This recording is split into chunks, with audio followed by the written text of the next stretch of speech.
इटा संध्यार 5 बाजुचे घरे रही भी बोर लगुच तो चलूँ बुली बुलाई पलि आसमा लॉकडाउन तो बेसी दूर जाए नहीं हुए जस्ट खाली आमर घर आमर जेनता रास्ता अच्छे माने गाँ के आसबार रास्ता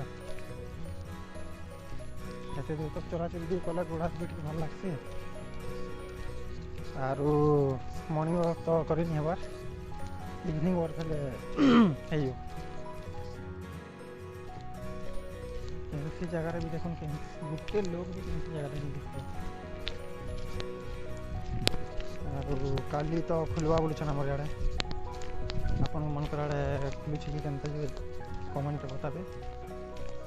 अलपुरी वीडियो माने सबके टिके शेयर कर दून